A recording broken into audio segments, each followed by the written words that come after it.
cũng có cài bị đai nó cũng cài bị đai nó khô chứ nó thôi á thôi cho biết cho cho mưa bi và ní một mưa gì đó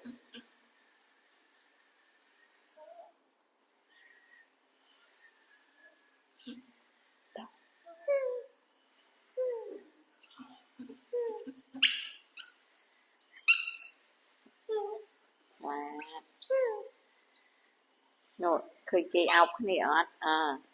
cho tới nè khơi nhá cái xong cái ốc đây đâu nó xong cái ốc đây đâu khơi nhé nè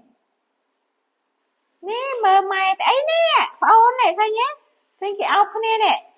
xong ốc về đây đâu chú là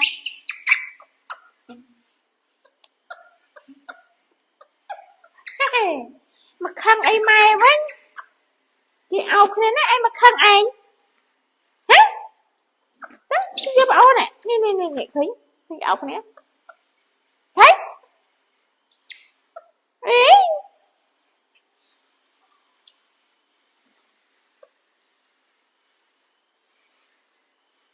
thấy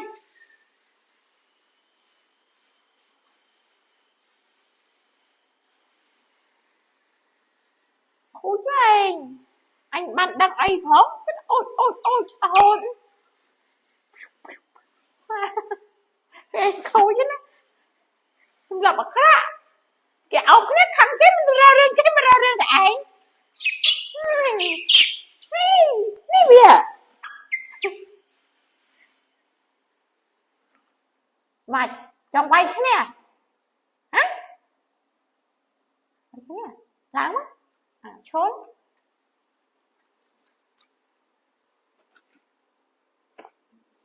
bà khối này ôi ra tình đi ôi chọc ốc ôn là xua mở bi tay na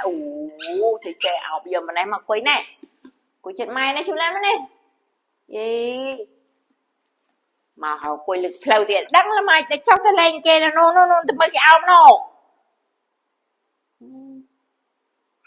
mà ốc chú làm ở đâu mà bi nặt cái nè vì ốc vì ọt ní vì rau rừng tà mai sau khi tiết á thử nhé cái ốc cái bàn phải lên và ôn chấm và này ốc ôn này xà lan quay khao màyจะchuốc này tiệt thôi bây giờ năng thử cái nè tao bỏ chụp ọc hay tao ọc chưa làm ở đâu mà tam cái gì nè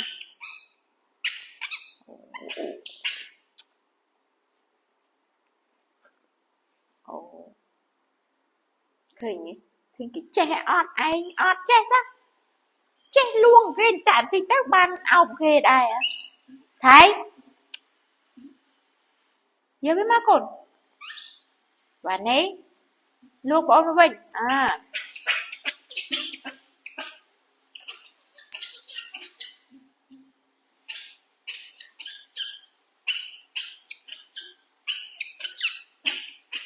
và này ê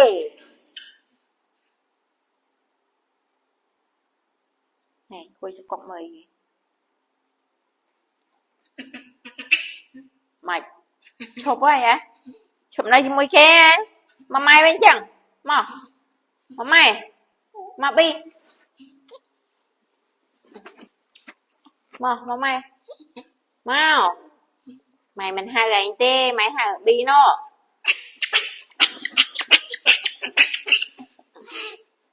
no học chula này bạn hai